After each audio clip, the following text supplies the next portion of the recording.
Councillor Humphreys, you're going to be one busy woman.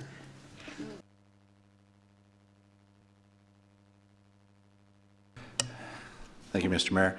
You know, I think we all agree that we got a huge problem in the town park, downtown area with regards to parking, and I got to think this is probably the 5th time that we've had it on our agenda and talked and responded to it, and we haven't really dealt with it well. It started as a localized problem around town park, and we dealt with that, and then, you know, it wasn't much longer, as Councillor Abel said. Then we expanded it to Harrison and Connaught and Edward because more residents came. And then in July, you know, we expanded it again to essentially, you know, go from Cousins to Wellington and just sort of box the whole area. And now we see the ramifications of doing that. It just reinforces that point that we can never really deal with things in isolation. There's always that domino or ripple effect. And so, you know, I spoke with Mr. Khalil this week, and I completely understand the issues and the impact it's having on its business, and I don't like to hear the fact that we didn't communicate with the businesses and with the residents and before the signs came up, and so we certainly need to deal with this as a bigger issue and look at the big picture. But, you know, it's the old pendulum theory. Sometimes, you know, the pendulum swings too far one way or another before it finally settles on the right mix. You know, and I agree with Councillor Kim's comment earlier that maybe we've cast that radius too far and do need to pull it back a little bit to resolve some of the issues that it's imposed, because we created this. You know, it's been something we've dealt with the whole term. And while I understand the solution put forward, like many others, and I shared it with Mr. Khalil, I'm not convinced it will solve the problem. You know, we have Our Lady of Grace Church, which provides parking for many GO commuters, and they're walking from that location, which, you know, I haven't looked on a map, but I would say it's equal or farther distance to the GO station. So there is the real possibility that it doesn't resolve this issue, that we may have it on the agenda again coming down the road. And I also don't doubt that we may see those residents who pay for parking space around Town Park come forward as well. And so, you know, I think we got to find a better global solution. But for the moment, you know, I'm fine supporting it, but we're not done with this issue yet.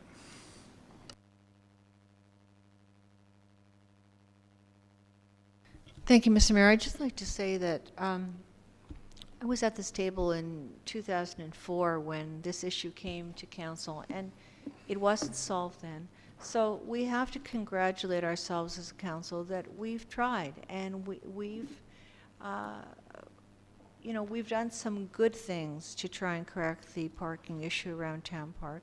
And as everybody said, sometimes, you know, there's not enough forward thinking, or all of the details aren't taken into consideration. But I think, and I think the residents are happy that we've really tried to tackle this problem finally.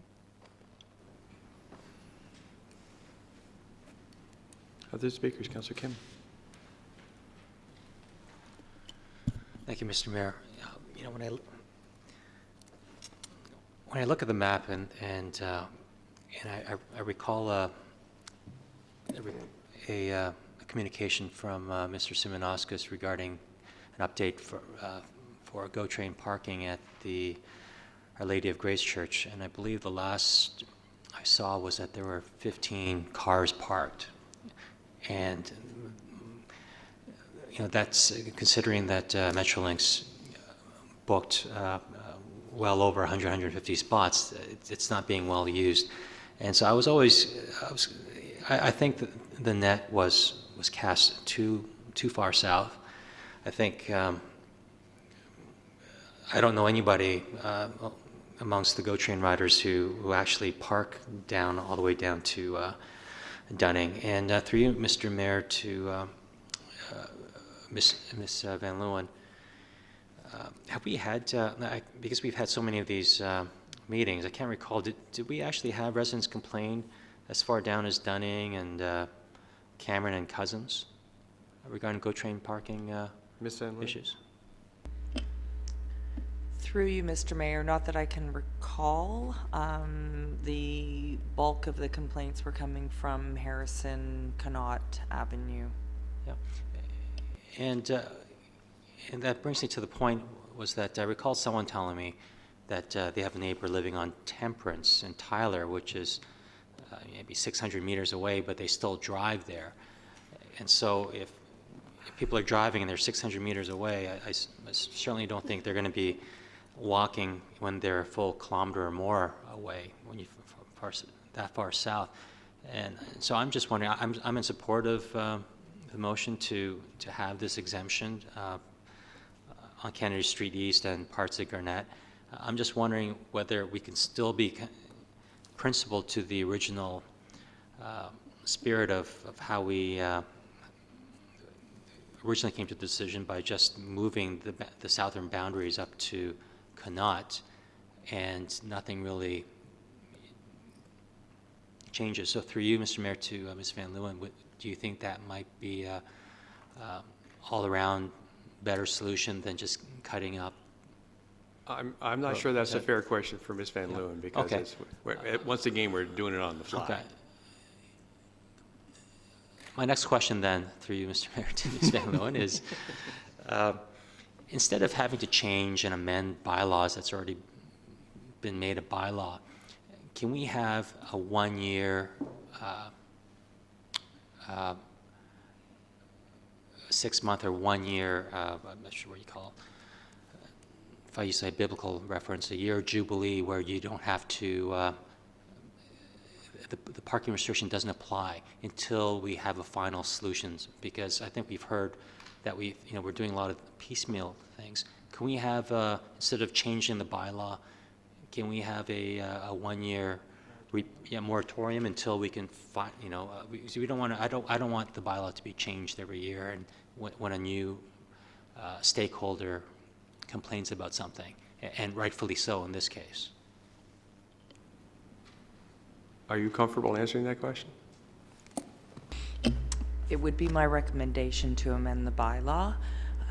It's a fairly simple a bylaw amendment, a 1 page, and if we, in the future, if council so decides to reintroduce the restriction, that is also a simple bylaw amendment. Okay, well, sounds good. Well, I'm in support of the recommended changes, and Thank you, Councillor Kim. Any other speakers for the first time? I think I've got everybody. I will support the motion on the floor, but I will remind you that when we extended the parking area, the question was asked of Ms. Van Leeuwen, has anybody actually talked to the businesses from staff point of view? And the answer was no. So we shoot ourselves in the foot. And we'll continue to do this until we actually look at it holistically. I understand that there was some discussion in September when I was away on vacation about an overall parking plan. I think we need to get back to that, because until we do that, and maybe it's through the traffic advisory, but until we do that, we'll just continue to react as opposed to be proactive. And it's not a very good way to run what we do.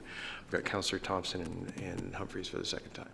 Thank you, Mayor Dye. I just wanted to bring up, one of the solutions that was put forward by this council that I thought gathered support was the use of Shepherd's Bush.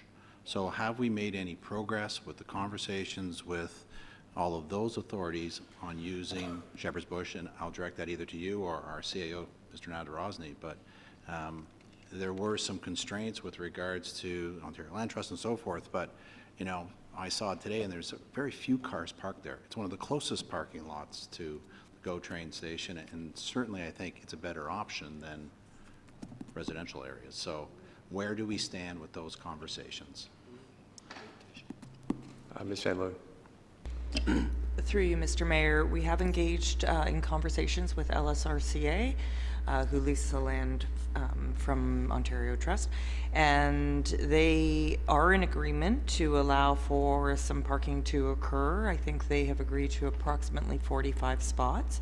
I think part of it will be a communication and some signage to identify which spots, as well as a communication to the community. So we can continue to work on that.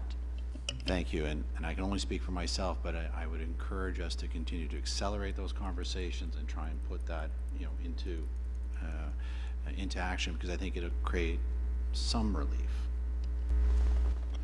Councillor Humphreys. Thank you, Mr. Mayor. I understand that we can't invoke the change until the bylaw is updated. So we probably need to know how long that's gonna take, but in the meantime, can we put those bags over those signs so that there's no problem? I just don't want them to wait another 2 or 3 Fair weeks. question. Ms. Sandlon? Through you, Mr. Mayor, we can come back the next cycle, so 2 weeks from now, we can come back with that amending bylaw, and until that time, we will just not enforce in that, in that area. Okay. Any other comments or questions on the motion? Councillor Gartner?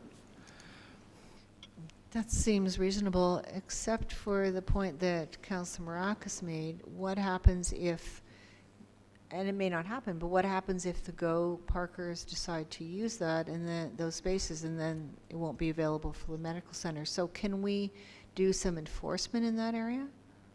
Through you, Mr. Mayor. I lost you? I don't know how you would do that, Ms. Van Loop. Through you, Mr. Mayor, I'm not certain how we would identify who's a Go user, who's not. When we amend the bylaw, there won't be any restriction, so we will not be able to do enforcement. It's either we have no daytime restrictions, or we have the daytime restrictions. We may be creating another problem. Let's see what happens. I don't think we can be discriminating like that, though. I don't know how you would do that. Councillor Abel? Second time. I would suggest if the medical staff find that those spots are taken from GO trains, that they just leave a note and say, you can half your distance by going up to Wellington and Yonge and parking there. Why walk all this way? Once that starts filling up, then we can say it's coming down. But, you know, this is what we have to deal with as a council, is Metrolinx is doing a great service by taking cars off the road going downtown, but we're the ones dealing with it in our heritage area. I would think that there'll be lots of other areas where people will park. If they're not parking at Our Lady of Grace, that's a good 300, 400 meters closer than what this is. So there'd be, all those other areas would be filled up before someone picks that as a spot where I'm going to go. I would suggest they would be in the library well before they would be heading down a half a kilometer. So I appreciate council's support in moving forward on this. Calling the vote on Councillor Abel's amendment. All in favor? Opposed? That is carried. Madam Clerk, back to the main motion then as amended. Any further comment? All in favor? Contrary? That is carried. Thank you.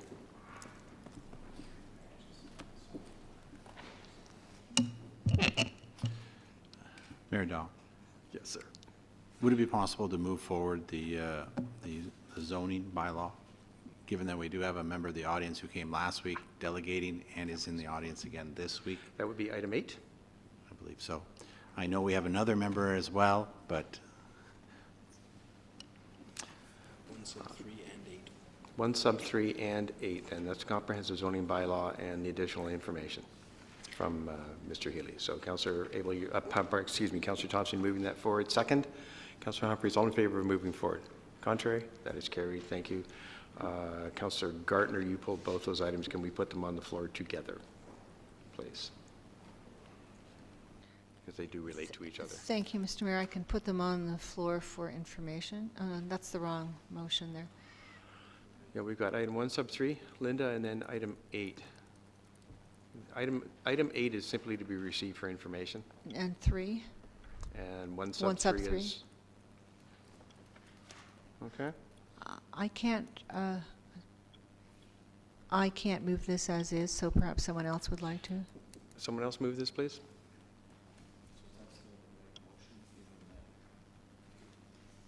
Madam Clerk? I would suggest that the main motion that we looked at last week would stand, because the information report that's been brought forward suggests that there will be more information coming forward before the zoning bylaw be brought. So I believe the main motion is saying that you're approving it other than those 2 sections, and the information report under item 8 gives more information, but also indicates that it will be bringing forward additional information. You're moving that thing, Councillor? Thank you. Second, please. Councillor Gartner, you're seconding it? No, I'm, Well, then don't be putting your hand up. Is someone going to second it? Councillor Perry, thank you. Councillor Gartner? thank you, Mr. Mayor. I'd just like to address item 8 first with respect to the institutional zones. on private land.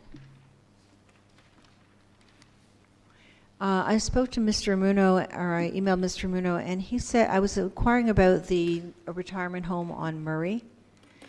And according to this recommendation, we would be leaving that retirement home property on Murray at the current zoning, which would allow, well,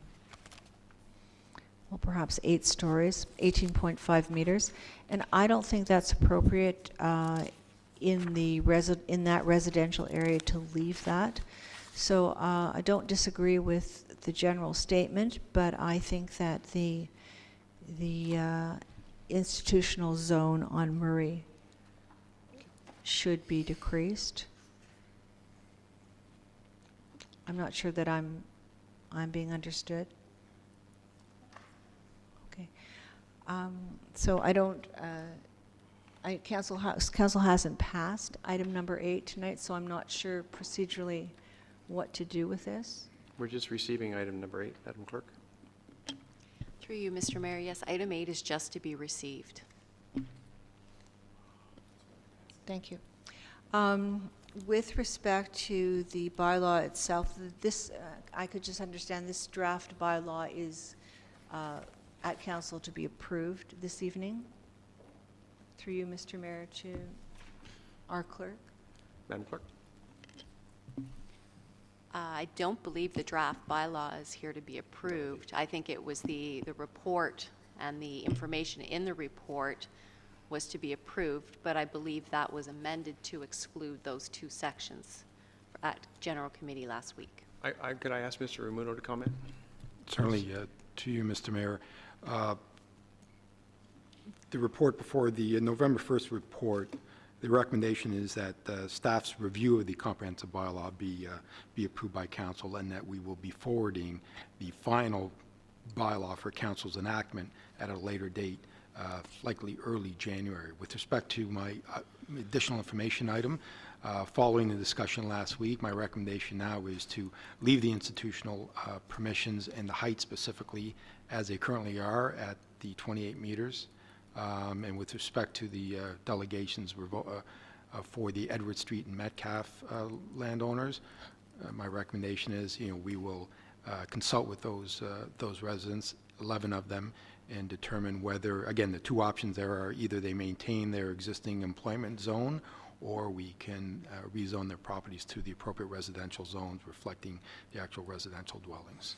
So that was the additional information in response to the questions last week. Again, is to retain the institutional height permission across those institutional zones. Thank you, Mr. Rumuno. Councillor Gardner. Thank you, Mr. Mayor. I agree with that statement, but I think that the property on Murray Drive that holds the retirement home should be an exception because it's completely within a residential zone, and it should not maintain that height restriction. With respect to the bylaw in general, the draft bylaw in general, I have a few comments. The easy ones are with respect to Section 4, which is general provisions. There's a section on page 50 to 52 that talks about encroachments for porches, etc. And I think that that's too permissive. I think it's not respectful of the neighbor's privacy. And I just object to it. The other small thing is the parking spaces provided for bicycles. It may be standard at the moment, but I think Aurora should be a leader, and we should be asking for more bicycle parking at the schools. The one that is really very important to me is in Section 7 on page 74. I spoke to it last week. In Aurora, previously developers were required to provide indoor amenity space, and councils fought for that indoor amenity space. It's for the residents to be used for social functions, social gathering. Apartments, condos are small, And I believe that having indoor amenity space adds to the quality of life for future residents in Aurora. And I think that's very important. I did do some research on this, and I started with the City of Toronto, which is divided into many areas. I picked an area that I thought might be somewhat comparable to Aurora. And I spoke to staff there, and they said that they weren't aware of any recent developments that had been approved without indoor amenity space. And I think it just makes sense that we require developers to provide indoor amenity space. What the bylaw is reading is that multi-unit developments need to provide an outdoor amenity space only, and in that, they can even include people's porches and balconies. So I would ask that, I don't know what the procedure would be, but I would ask that council has an opportunity to think about this, and we bring it back to another meeting and discuss it. If the meeting is when the bylaw is being presented to council, that's fine, but we really need to take care of our residents, and we do not need to take care of our developers' profits. So that's all I have to say on that.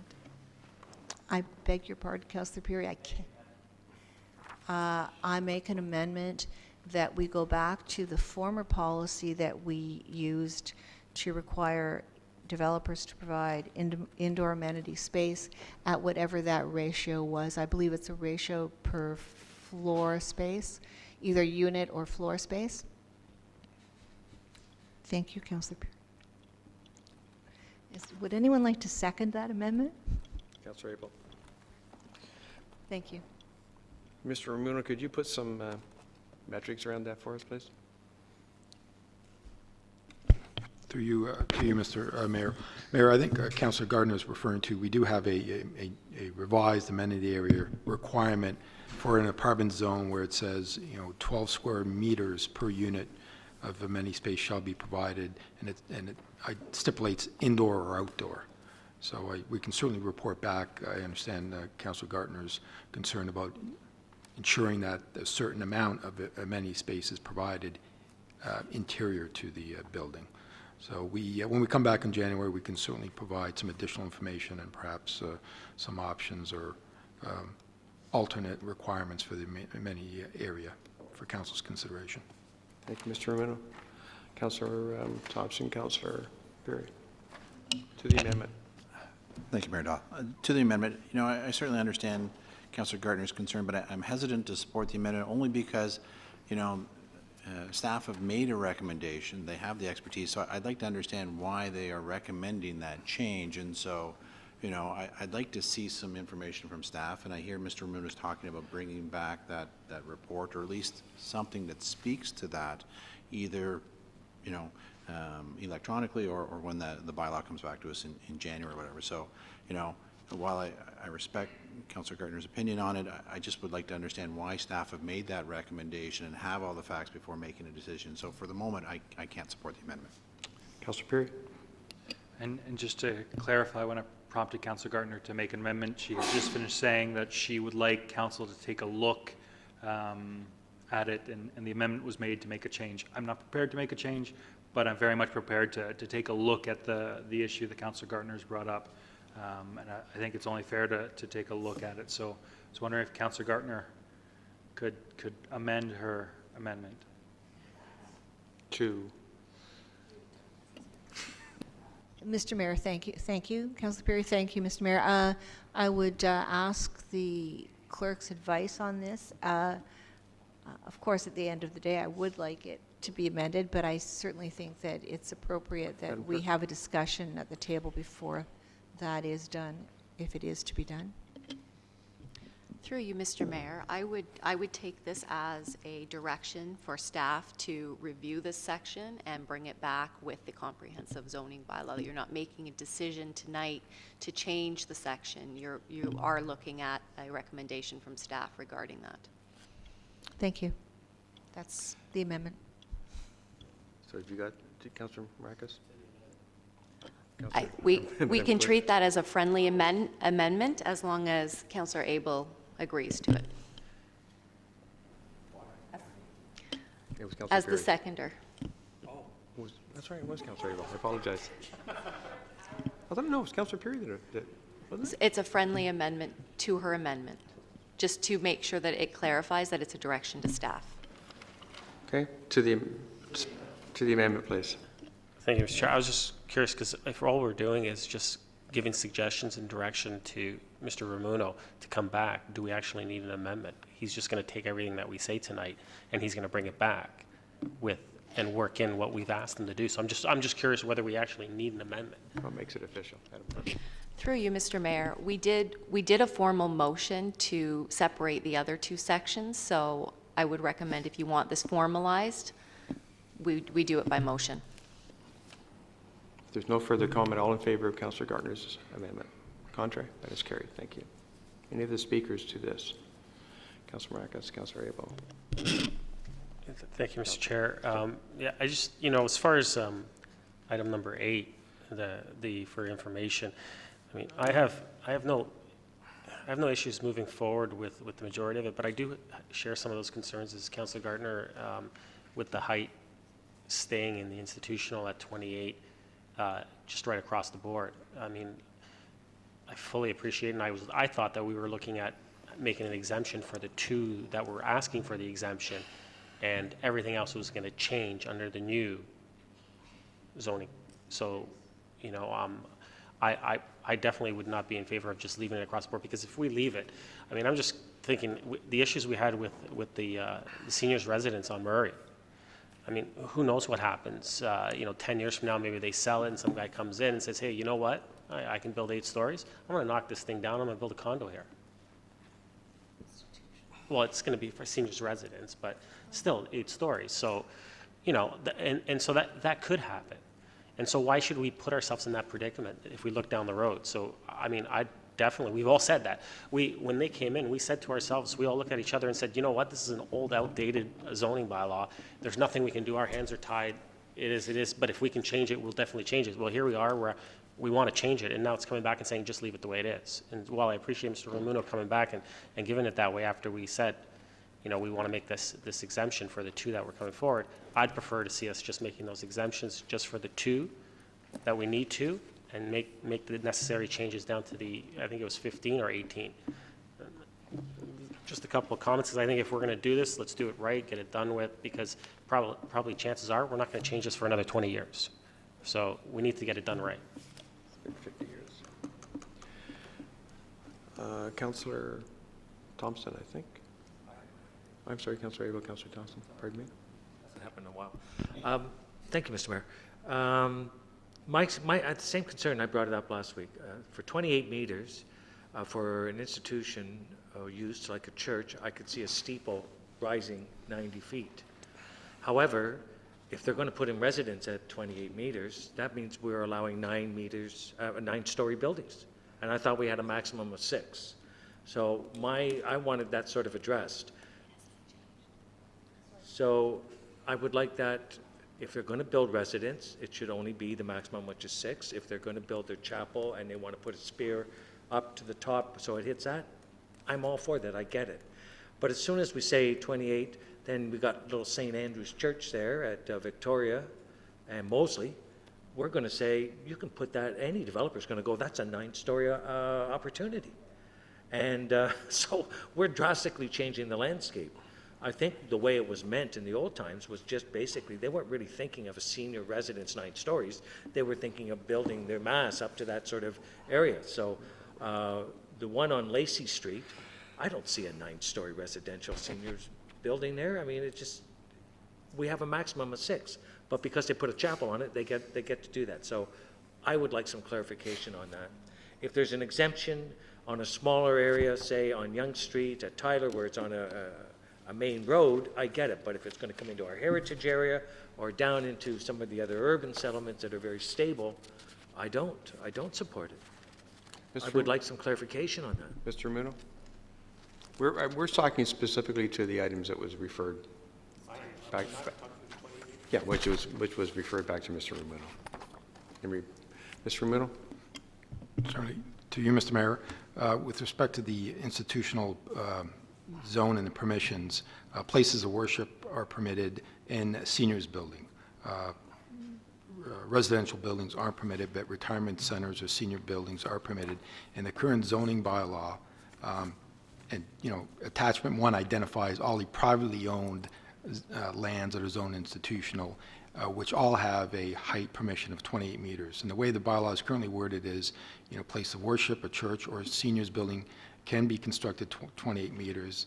You know, my recommendation in the report last week, you know, suggested perhaps we reduce the heights to reflect the heights within our promenade or official plan along the Yonge Street corridor. We had some delegations and I heard some comments specifically around the United Church on Yonge Street.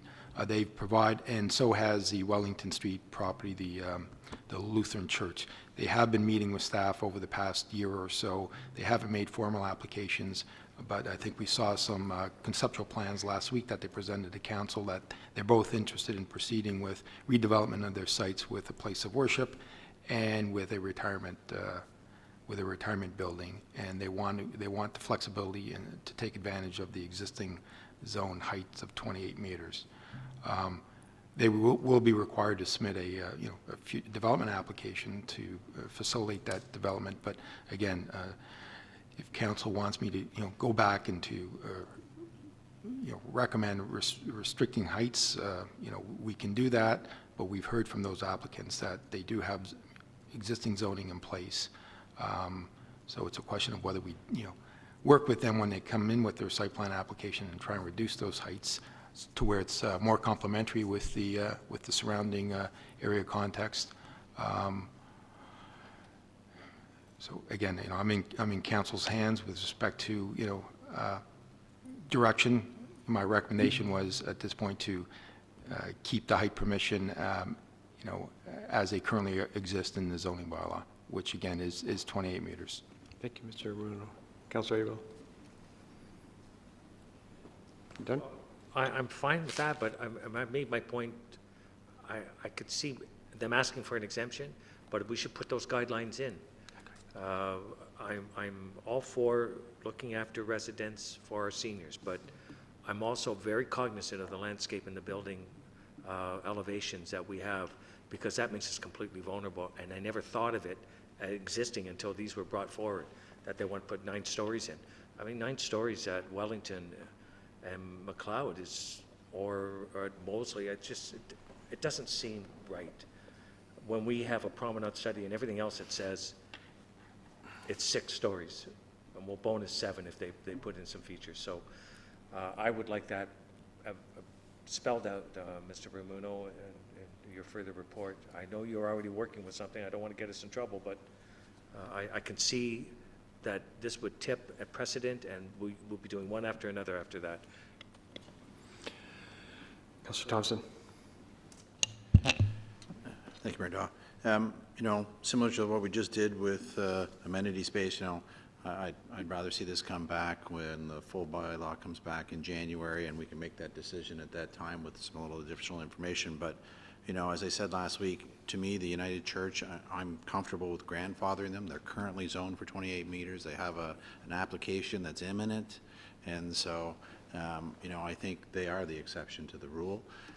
But similar to some of the other comments around the table, we saw what issues came up as a result of having a 28-meter height allowance on a recent application, and the comments, as Councillor Maracas said, when many people around this table was, our hands are tied.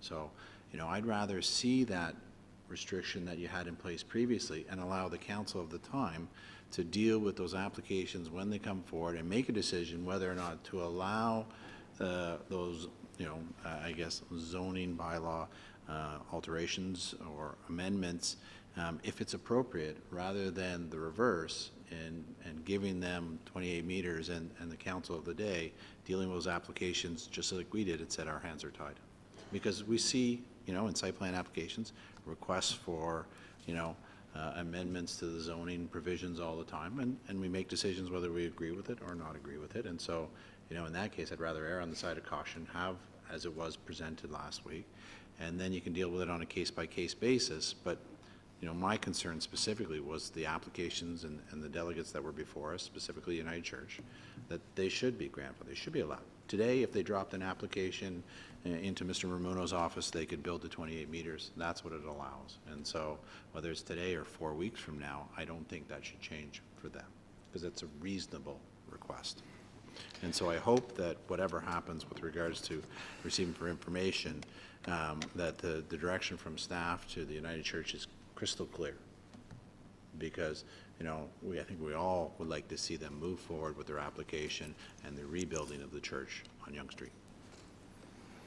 Councillor Tom, Councillor Humphreys. Thank you, Mayor Don. I think Councillor Thompson took the words out of my mouth with respect to the United Church, but I agree totally with what's been said previously. I think 28 is much too high. Councillor Abel, you referenced someone referenced the Lutheran Church. That actually is access on that court, whatever court that is. It's not actually on Wellington Street. It's on a residential street, so it's a completely different scenario. But Mr. Ramuno, I have a question for you with respect to the informational item in the report. It talks about, and so just want a bit of clarification because I wasn't here last week. So under the definition of building height, the first paragraph on page 2, it says that ornamental steeples and ornamental towers for places of worship are not calculated in the total building height. So if we're allowing it to stay at 28, they could go max above 28 meters with a steeple as well. So could you provide some information on that? Mr. Ramuno? Through you, Mr. Mayor, that's correct. The way the bylaw is worded is those steeples are not calculated as part of the 28 meters, so a steeple or can exceed that 28 meter height if it's on a place of worship. And thank you, Mr. Ramuno. If I'm not mistaken, wasn't that the reason why it's at 28 originally, is because they wanted to allow for churches to have steeples? So if it's not calculated in the building height, am I incorrect on that? Through you, Mr. Mayor, just to clarify, the way the bylaw is worded now, it's clear 28 meter height is permitted, but it also goes on to say that any steeple or ornamental structure is not calculated, so it could extend beyond 28 meters. Well, I guess my comment would be that seems a bit ridiculous as well. So I don't know if you could bring that back when this comes back in the future. Thanks. Councillor Humphreys. Thank you, through Mr. Mayor. That's new information. Good catch. I think for just in terms of what everyone's saying, can we grandfather the now through a motion for the United Church? And I think that's one. And Lutheran as well. I think that they came out with a forward plan. I think if they came in today, they would go. New Year, it's different. I know that the United Church came forward and said that they need to give their developers and partners assurances that they're not going to have any problems, otherwise they won't be able to move forward. So even though we could say crystal clear, come back for sure, it's not written in a motion, and I'd like to move it forward that those sites be grandfathered moving forward, and the rest go to the previous bylaw recommended before tonight's item 8, where the new height is 15 meters. Anyone interested? I'm not sure. Basically, what I'm asking is that we grandfather those two sites now to being, 28 meters, including steeple. It's going too high. And if we can have someone, move forward with that, and the bylaw goes back to the original. I know item 8 is for receive for information, but we all believe that 20 is a bit too high. I'm going to go to Mr. Nader-Rothney. I'll look to Mr. Ramuno for a nod when I say this, but I believe we don't need to grandfather because right now if they come in and applied, they'd be fine. And the only time they need to grandfather is on the passing of the new zoning bylaw. So in that period, they're fine. And as long as when the new bylaw is passed, that has been considered, then there's no issue. So I don't think grandfathering now would be appropriate.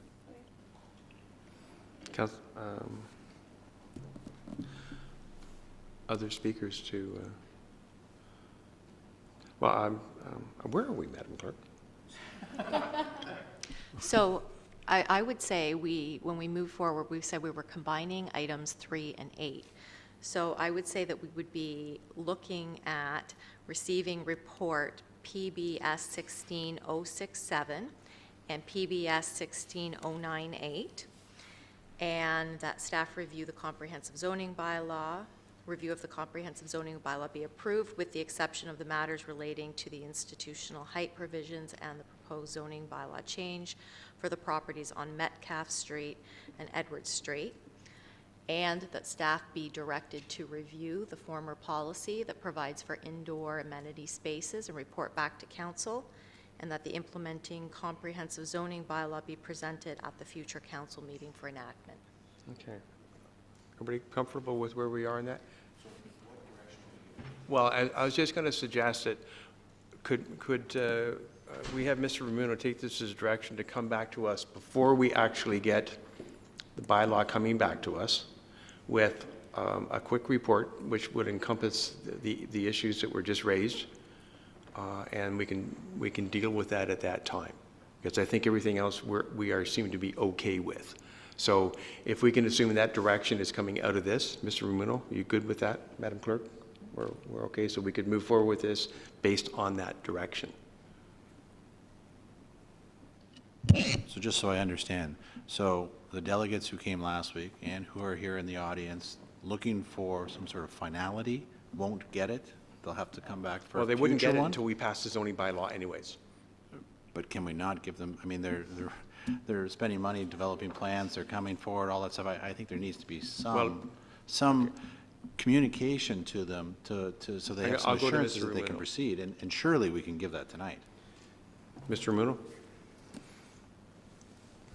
What could we do? Through you, Mr. Mayor. I think it's clear, and we've had discussions with them, and I think the United Church there are working on submitting an application. So as the CEO mentioned, if they submit an application in tomorrow, I mean, they are considered, grandfathered with respect to the 28 meters, notwithstanding whatever decision we take on the implementing zoning bylaw, at a future date. But I think it's clear from what what I hear, that I think the majority of council is okay with United Church and some of the Lutheran Church. So I've taken notes, and I think we've had discussions with the United Church representatives today as well. So they're working on submitting an application, and I will have a report with an update on these 2 or 3 matters prior to the final bylaw being presented to council.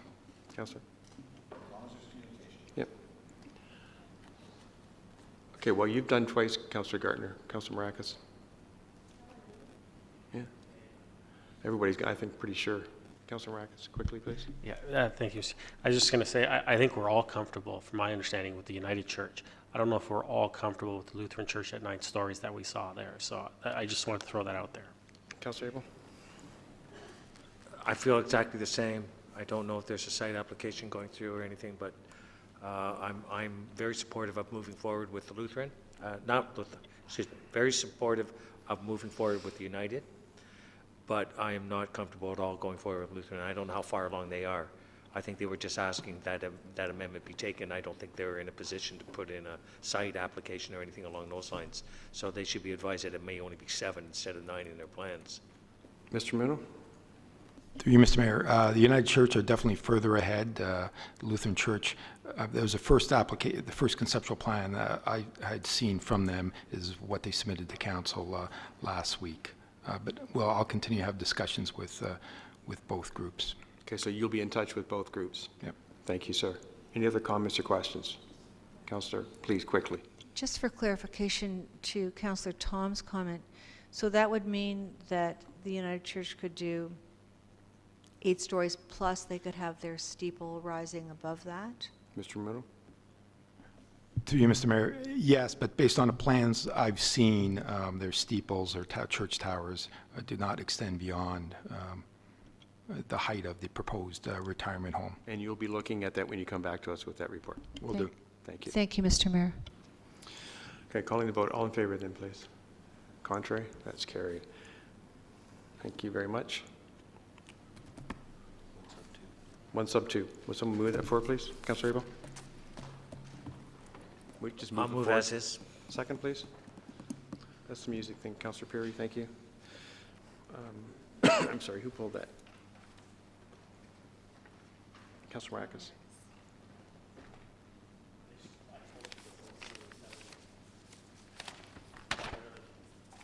I really don't have much to say at this point. Want to put it on the floor for us? Sure, I'll move as is. Second, please. I thought he just moved. Councilor Humphries? Any? Yep. I'm sorry, No, that was to bring the item forward. I have to bring it forward. I guess This, actually, we had to bring it forward? no, we don't, actually, we don't have Oh, to. no, we're It's- at the it's start of the next- list. it's the Okay, next so item. I apologize, we didn't need to move forward, Councilor Abel, it's all off the right. list. So, want to care to put it, would you care to put it on the floor, Councilor Abel? Well, Councilor Maracus He pulled did. it. I'll put it on the floor, thank you. Second? I'd be- Councilor Humphries seconded it. Councilor Abel? Mr. Mayor, I mean, our cultural master plan says that council and staff must become strong champions and advocates for the importance of culture to the community. Adding a music festival just speaks along those lines. I'm fully supportive moving forward. It's Canada's 150th. It's doing it for all the right reasons. So, Mr. Mayor, I'm pleased to move that forward. Thank you. Other speakers, please? Councilor Peary? Thank you, Mr. Mayor, and through you to Tasha or Al, is there a way that we can allow, or that we can endorse an alcohol permit without deeming this an event of town significance? It's I the think first that's probably- one. It's Mr. Serio, probably, or Ms. Van Leeuwen, or Mr., well, put your hand up, whatever you like to answer, Through you, Mr. Mayor. or the clerk. Do you want? Through you, Mr. Mayor, it is.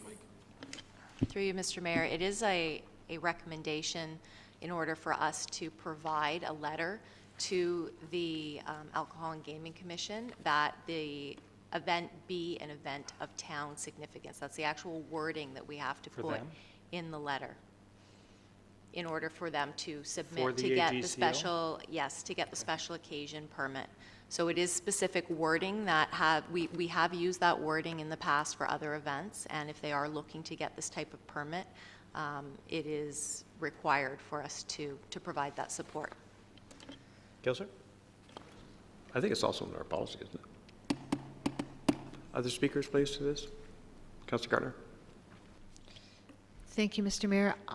I don't know how we can call this a youth music festival. Can we please find another name? It's not only for youth. It's not only by youth. There's going to be an alcohol component. Can we not come up with another name? Because I don't think it looks good on this to say we're having a youth festival, but it's really not entirely that. Only, sorry, Mr. Smith. I mean, only a component is that. So I can't approve it as is if we're going to call it a youth music festival. Any other speakers? Councilor Abel? Mr. Mayor, I'm sure that the delegates have taken your point and will endeavor to go forward and resolve that issue. Perhaps it'll be a summer musical celebration, 150th, and this year is focusing on a youth component as a subtitle, but, you know, I think they took that in the delegation. I can see them in the audience. They've waited patiently. They've nodded that they will take your point and work on that with you. Any other comments or questions? All in favor? Contrary? Carried. Thank you. Could I have a recorded vote, please? Madam Clerk? Councillor Humphreys? Yes. Councillor Abel? Yes. Councillor Peary? yes. Councillor Kim? Yes. Councillor Gardner? Yes. Councillor Tom? Yes. Mayor Daw? Yes. Councillor Maracus? Yes. Councillor Thompson? Yes.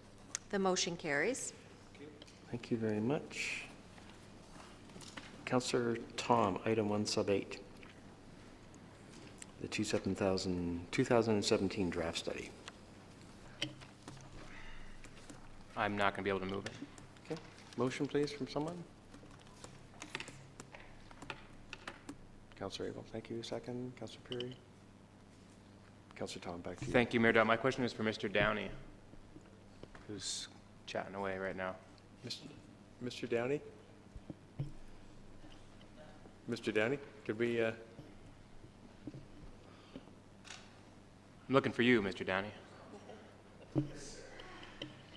We're just talking about the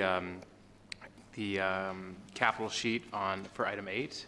You had left the capital budget meeting a bit early, and then I wasn't able to ask my questions, and then I was away last GC, and anyhow, so here we are. It's calling for $90,000 for a consultant for facility advertising, and this stems out of the motion that was passed by council and a report that you brought forward with respect to researching what we currently do and kind of comparing that out to some other municipalities, both nearer to Aurora and further away that were mentioned in my motion bringing this forward. And but we weren't able to ask you at the capital budget meeting, so I want to ask you now. Can you perhaps put some more meat on the bones and why you think we need to spend $90,000 on a consultant for a renewed advertising strategy? Through you, Mr. Mayor, it has more to do with available manpower in order to look at additional sponsorship opportunities and explore those more fully. Presently, we have a part-time person who deals with sponsorship, and their main goal is to go out and continue to obtain as much sponsorship as possible, to redeploy them and staff to look at a new strategy, explore other opportunities, compare ourselves with best practices of other municipalities. We feel that we're going to need some additional manpower in order to do that, and we felt that that was best done on a short-term basis through a consultant as opposed to bringing on additional staff in order to address that. Councillor? Thank you, Mr. Downey, and I appreciate what you say, but I guess my point of view is that I believe that although you might have some manpower issues, we do have this to me, a consultant's going to come back and they're going to say, among many things, but with respect to revenues, they're going to say, well, you just need to sell more in terms of advertising space. I mean, that's the simplified version. And so I think that we can handle this in-house. It doesn't have to happen overnight. I think that putting a strategy together takes time, and so it doesn't have to take all of your department's time or all of that part-time staff's time. But I think that we have a lot of smart people at staff. We have a lot of smart people around the council table.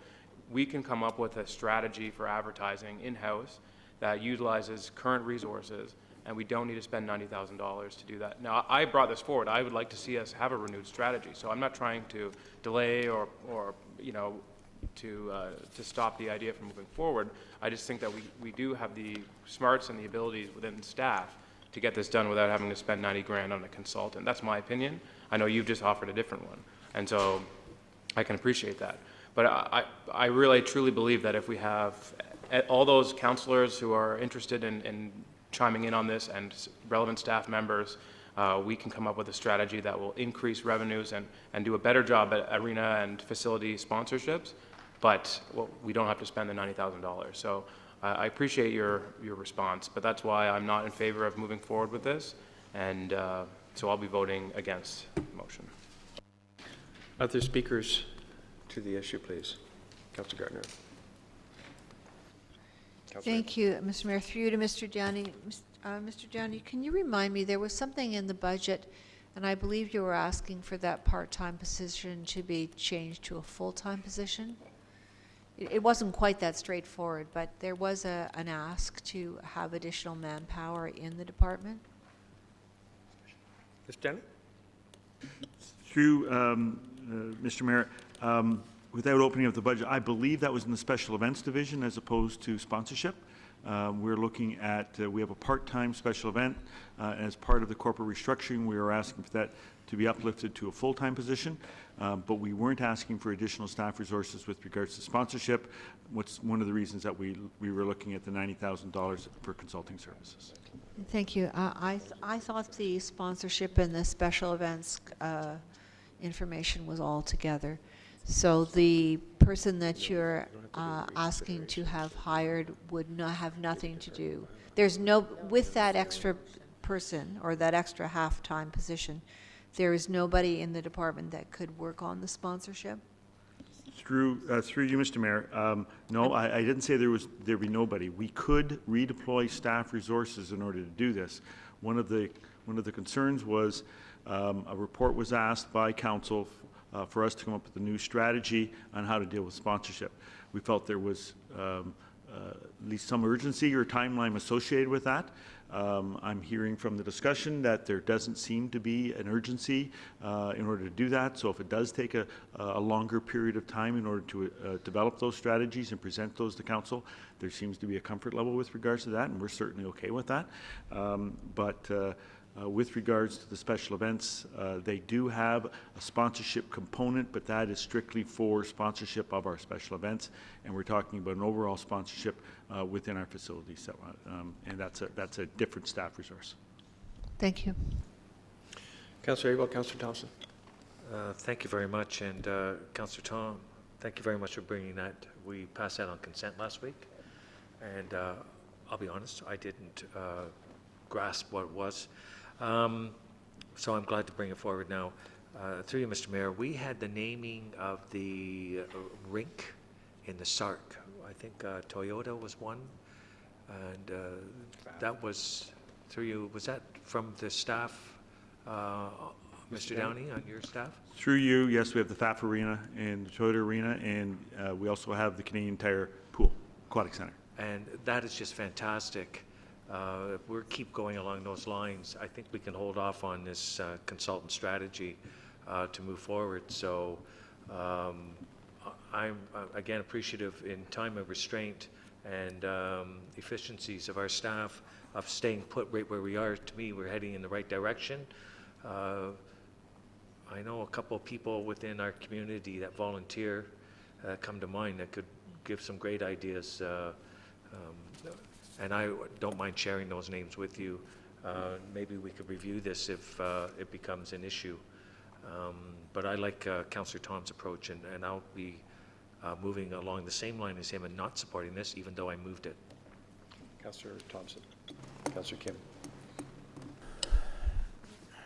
You know, similar comments. I think, you know, we started off tonight with a presentation from our treasurer, and we showed the accountability framework, and it talked about, you know, are we doing the things right, and are we doing the right things?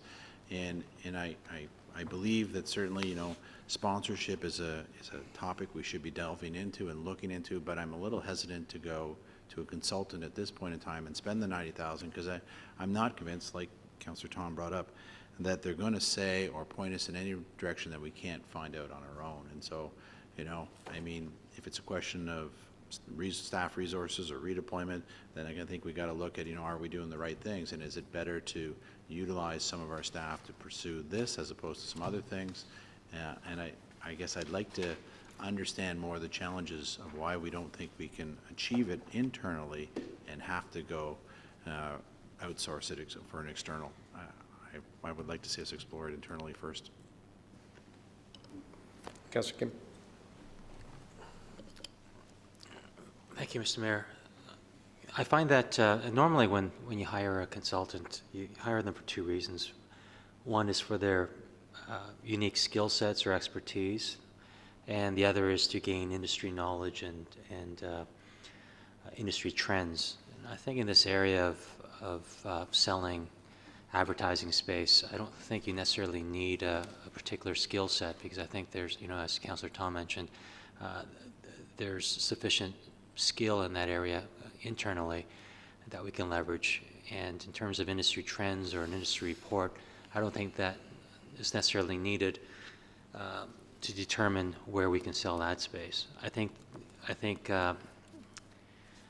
you know, we've discussed this a couple of times in the last year or so, and we've identified a couple of municipalities that have been successful in selling ad space. And, you know, just like we leverage a lot of our N6 partners, I don't see why we can't leverage other municipalities that have been successful and gain that knowledge for free. So, I mean, there are certain instances where consultants are necessary because of the uniqueness of the area that's being explored.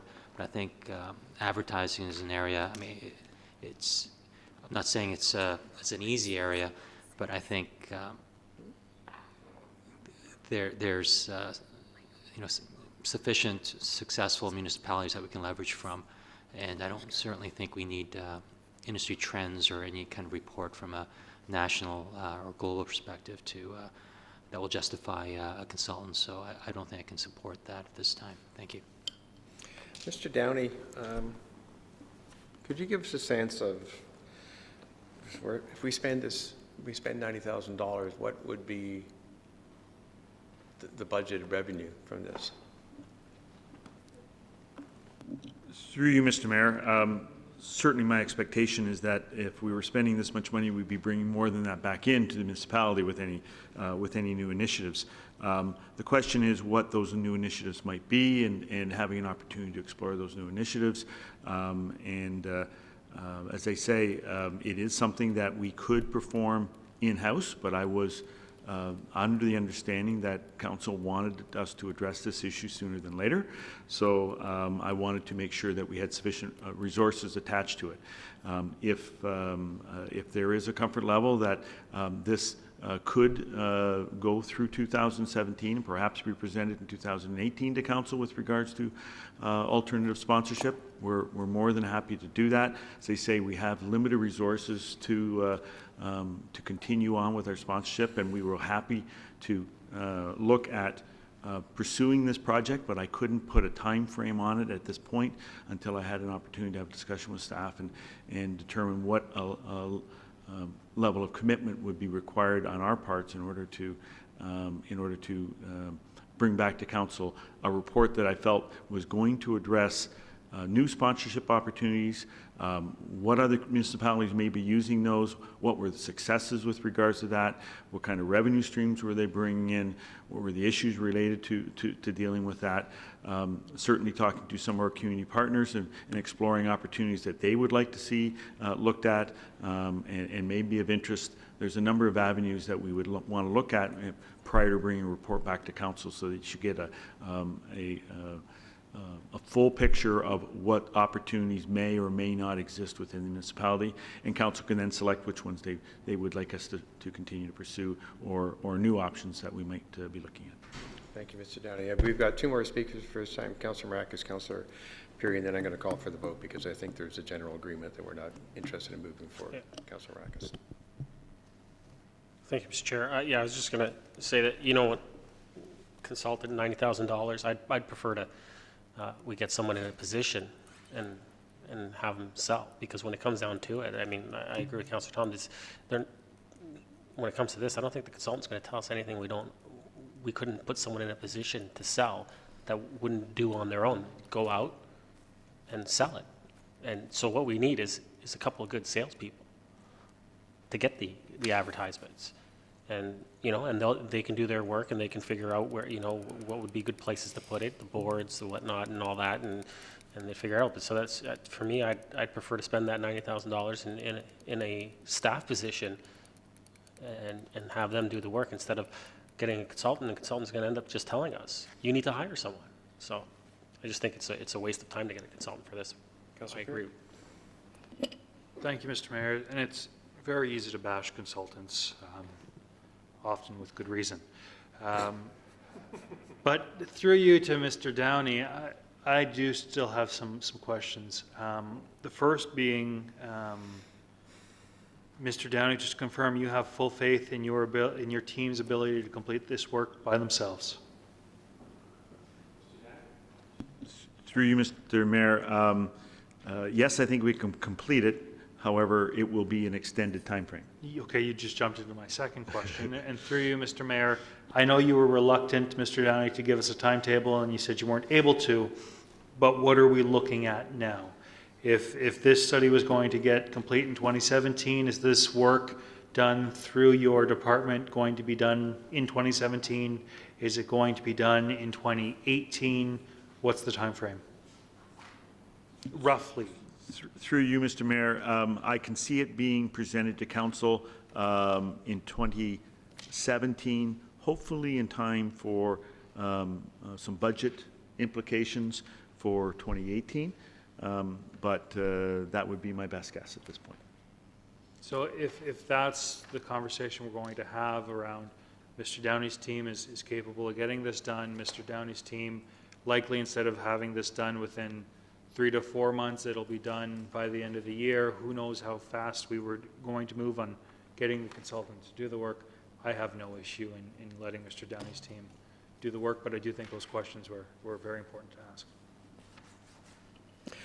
Okay, then, Council, I'm just going to call the vote. There doesn't seem to be a lot of appetite to move ahead with this. Calling the vote. All in favor of the motion on the floor, please. The motion approval would be moving ahead with the consultant. Contrary? That fails. Thank you. Through you, Mr. Mayor, I'd just like to clarify, because we did approve item 5 on consent, which is the 2017 final capital budget report, which did include this item. So as long as council's comfortable, I would like to suggest that I could make an amendment to that. I don't think we need to reopen that discussion based on the If I might, that was approved pending further report, so then this would be the further report, and so now it's gone. So based on the motion that was just made, we would remove that. Okay. Excuse me. Thank you, Madam Clerk. That brings the 2017 operating budget cap. Excuse me, Councillor. Getting late. Councillor Thompson. Item 6. I'll move it as is. Thank you. Second, please. Councillor Perry. Councillor Thompson. I just wanted to make a comment, if possible, when we engage in the budget process. Mr. Elliott in his earlier presentation showed that, while at the end of the day there's just one rate, which is composed of 3 components, the region, the town, and the provincial education component.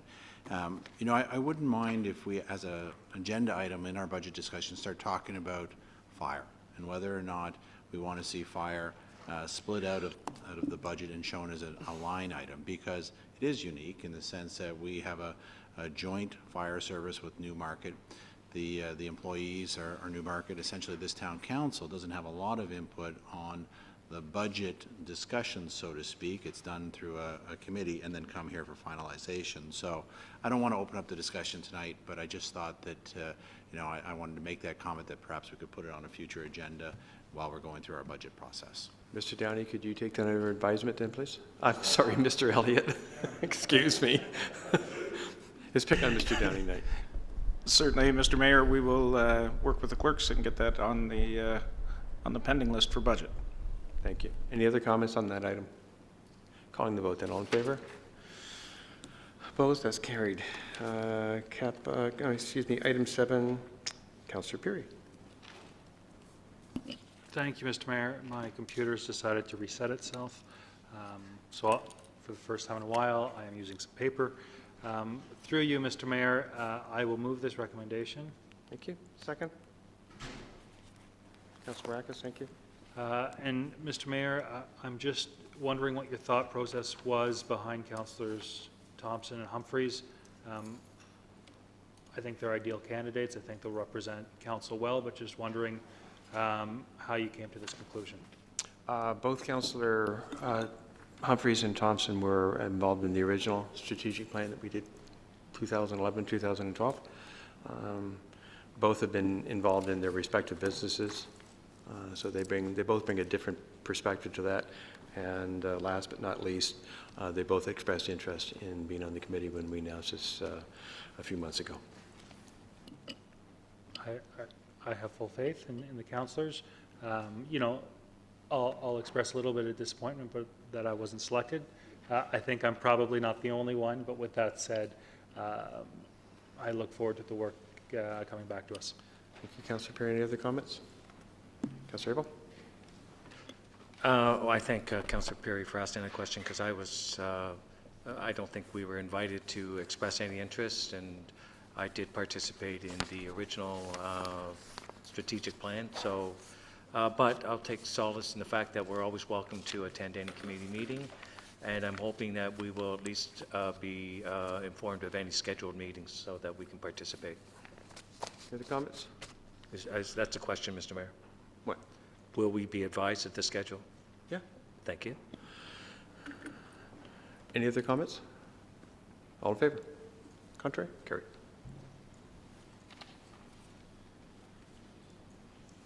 That is it. Regional report. Someone put that on the floor, please. Councillor Marcus, thank you. Second for the regional report, Councillor Humphreys. Any comments or questions on the regional report?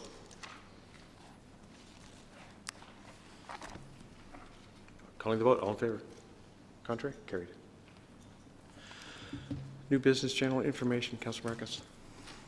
Thank you, Mr. Chair. Through you to Mr. Natarazi. I'm wondering, Councillor Abel had a motion in front of us about the high school on the east side, and we asked for 30 days for the trustee to come back before us, and I'm just wondering what is happening with that.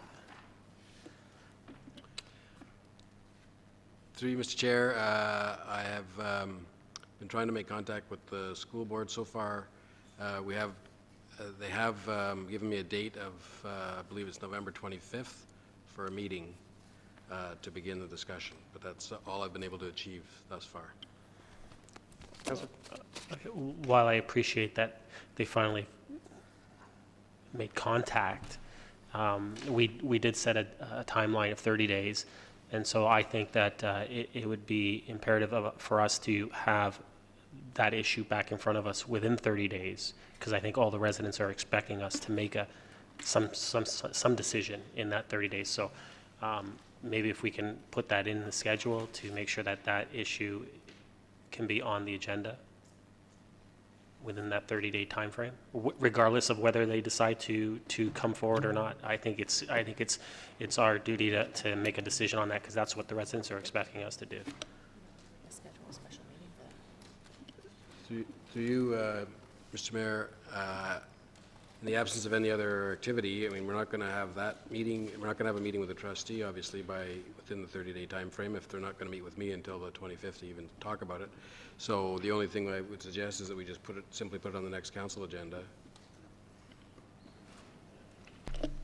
And that's what I would prefer. I don't know how everyone else feels around the table, but I think that we said, because we gave that time limit, I think we owe it to the residents to have it in front of us within that time frame. So, yeah. So I don't know do I need to put a motion to say to have that in front of us, or are we? It's already taken care of. Or is it already just taken care of? It's already taken care of. Okay. Thank you. Councillor Gardner. On a much lighter note, through Mr. Mayor to Mr. Downey, looks like we're going to have a new snack bar at the leisure complex. Could you kindly say when that's going to happen? Mr. Downey. Through you, Mr. Mayor, I was informed that the plumbing is being connected this weekend, and there will be a gate installed a few days later, and the snack bar should be open in a couple of weeks. Sorry, Councillor, is that going to be healthy food? I know, well, that, Sorry. that was, I imagine the contract's already in place, but something to consider for the future. And I don't see any cutout for a sink. Is there going to be a sink there? Through you, Mr. Mayor to Mr. Downey? I'm sorry, is there going to be a what, Councillor? A sink? A sink. You're talking about plumbing. Is there going to be Yeah, a sink? through Mr. Mayor, yes, there'll be a sink. But yes, there is plumbing connection there, and they're going to be making that. It is going to be operated by our existing vendor. We brought a report forward to council with regards to that, and their contract expires on May 31st, 2018. So at that point, there can be some decisions made with regards to any variations in the contract. Thank you. And with respect to the leisure complex, I'd like to thank staff. We now have on the downstairs washroom that have been reading accessible for the last year or so. We actually now have a door opener that makes them accessible. I don't think that's you, Mr. Downey. I think that's Mr. Sipanovskis. But whoever it is, thank Actually, you. I think it's Mr. Catania. Thank you. Thank you, Councillor Gardner. Councillor Thompson. Thank you. Through you to Mr. Downey. Mr. Downey, on the weekend when I attended the reopening of the Hall of Fame at the SARC, I had an opportunity to speak with former Councillor Bill Hogg, and he had talked about a campaign that had happened back in 2004, 2005, in which donations were made for signage at the SARC.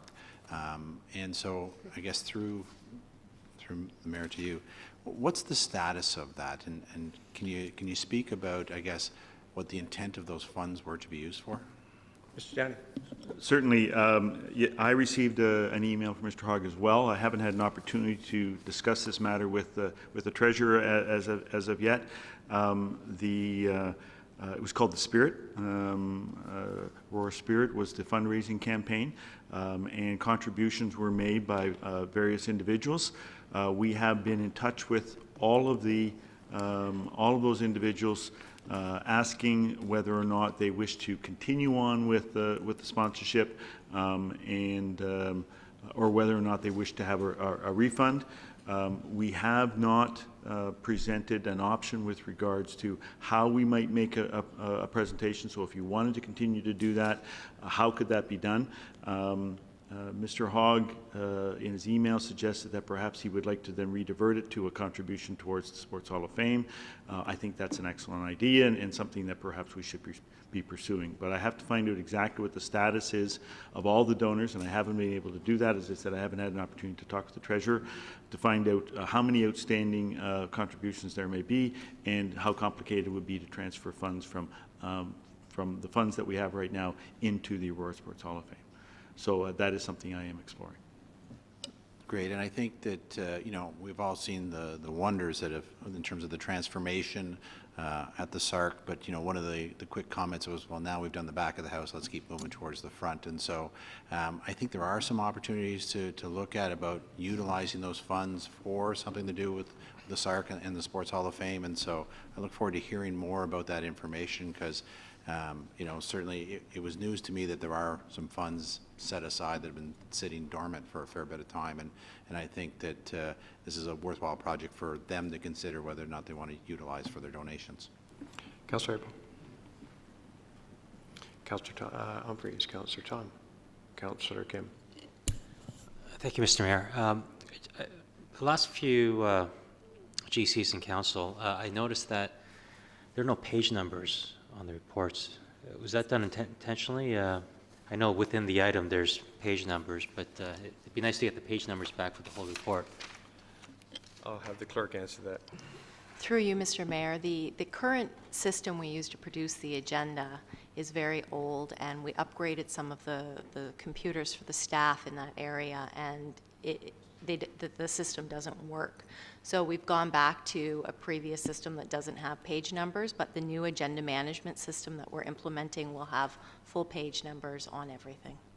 So hopefully by your January cycle, you'll see those page numbers back. Councillor Perry? Thank you. Is that system older than our AV system? Because, that'll give us some context. I believe so.